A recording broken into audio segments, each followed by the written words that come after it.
bal ka waran haddii aad furto taleefanka ninkaaga adigoo doonaya inaad iska fiirfiiriso si caadi ah aad isaga furto furitaanka taleefanka ninkaaga aad furtayna noloshaada ay galaafato oo ay ku dhaxalsiisaba inaad dhimato adduunyadan ka tagtid sheekayaa badan baa waxay ka dhacday dalka Ingiriiska 13 bisha 9 2013 dad baa waxay waceen laamaha amniga waxayna yiraahdeen dariskayaga guri ay degan yihiin laba qof oo isqabo Hindi ah waxa ka soo oraya la yaab leh wax la gubayo oo kale booliiska meesha markay yimaadeen albaabkii baa la garaacay ninkii guriga iska lahaa oo la Jasper baa furay guriga deganaa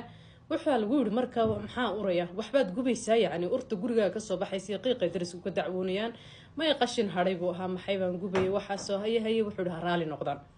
maalin labaadkii bahdana ninkii guriga uu wax ku dhex gubay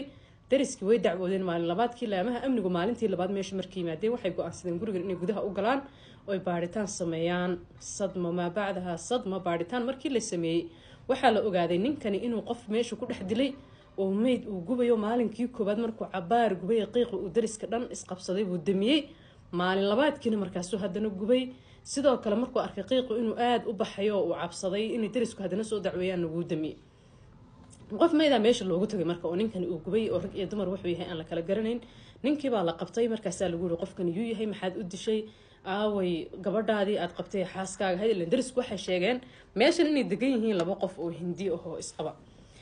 ninkii wuxuu yiri marka waxa la ogaaday baaritaan markii la sameeyay qofkan la dilay ee meesha lagu gubayo ninkan xaaskiisii inay tahay faarka ayaa la oran jiray gabadha Hindi oo ka soo guursaday 22 jir bay ahayd wadankiisii intuu tagay xilligan uu wax gubayo muddo hal sano iyo badh ka hor bay gabadhan waxay ku soo dareen reerkoodu waxa lagu yiri marka sabab maxaad xaaskaaga u dishay oo meedkeedana u gubtay ninkani markii hore wuxuu yiri xaaskayga waxay iga dalbatay furiin waxay igu tiri kuma rabo wadankayga baan ku noqonayaa wadankan ma rabo kuma doonayo kaliya waxaan rabay uun inaan yani meelahan u soo baxo wadankayga ka soo baxo waan iskaga ka waxaan rabay in wadanka Hindi inaan kaaga bixiyo wax noocaas iska kayfur hadda waxaan rabaa inaan wadankayga dib u noqdo wax aad u aan suurta galay ninkii baaritaankii sidii loo waday taleefankiisii baa la baaray taleefankiisii marka la baarayna dee sadma ma bacdaha sadma booliisku waxay arkeen wixii xaasku ay aragtay markii taleefankiisa furtay ninkii markii taleefankiisa la baaray xaqiiqadiisii banaanka loo soo saaray wuxuu ku qasbanaaday runta inuu sheego wuxuu yiri xaaskaygu waxay furtay taleefankayga waxayna ku aragtay buuri sir aniga sirahayga kamida markay sirta aragtayna waxay iga dalbatay furiin waxay tiri kuma doonay iska kayfur waxaan dib ugu noqonayaa wadankeennii aan ka nimid kadibna wuxuu inaan xaaskayga furo oo wadankii ku noqoto oo sirtan sheegto kow inaan kaga siiyaan ka xigaaba sidaasaan ku dilay wuxuu bacban madaxa u galiyay sidoo bacdi ugu hayay gabadhii markay de oxygenkii ka dhamaaday oo naqaskii ku dhagay dhimatay wuxuu hal maalin ka fikiray siduu meedkeeda oran lahaa maalin dhan markuu ka fikiray wuxuu go'aansaday meedkan inuu gubo markuu gubay marka qiiq iyo urba isqabsatay dariskii baa dacwooday markaasuu damiyay maalin labaadkii markuu gubay hadana dariskii dacwoodeen maalin labaadkii bay laamaha amniga guriga gudaha intay u soo galeen oo baaritaan sameeyeen bay waxay arkeen meesha in qof lagu dilay laguna gubayo sirta hadaba maxay tahay sirta sidaa u halista badan ee gabadhani ay u dhimatay maxay tahay gabadhani waxay aragtay ninkan inuu wax ka qaldan yahay wax si ka yahay way ka yara shakiday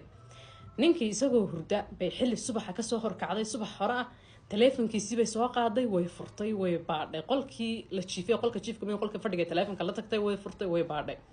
markay baadhayna sir bay ku aragtay sirtay aragtay gabadhan u dhimatay waxay tahay ninkani wuxuu ka tirsan yahay dadkan la yiraahdo bidixlayaal maal dhaha waxaan adigu qowmuluudkeen wanaagsaneen ninka isagoo caruur yar ku xad gudbay oo wiilala isagoo wax xun sameynaya isagoo waxyaalo qowmuluudnimo iyo balaayo anshax xumo dhan bay ninkan taleefankiisa ku aragtay gabadha marka sababta ay ninkan iyo taleefanadiisa u baarisay laga yaabo markii horeba inay ka shakiday kadib waxay tiri anigu kuma doonayo markaad soo doonaysay in ku guursanayay yani qof fiican baan kuu malinayo caadi oo qof raga ah sabab way diido gabadhi waxay tiri may inaad i furtaan rabaan wadankayga ku noqdo adigana kuma rabo wadankana ma rabo wuxuu yiri marka haday wadankii ku noqoto xaqiiqadaada sheegi intay gabadhani ku sheegi lahayd ee lagu ogaan lahaa waa inaad iyada kaga siisaa haday islaada gabadhaasi taleefanka ninkaaga aad furtay sababkiisa aad u dhimanaysaa may furteen haday islaada ninkaaga markaad furiin ka dalbato uu ku dilayaa si uuna kuu furiin way dalbateen way carari lahayd oo ninkan inta iskaga baxsatay iyadoo ka fog furiinka ka dalban lahayd xasbi allah wa ni'mal wakiil ilaahay balaayo guriga nooma soo galiya taleefanada aad baadhaysaan gabdhow iska jira hadaba taleefan aad furtay dartii inaad u dhimataa laga yaabaa taleefanada inaad furfurtaan aad baadhaan ha ku degdegin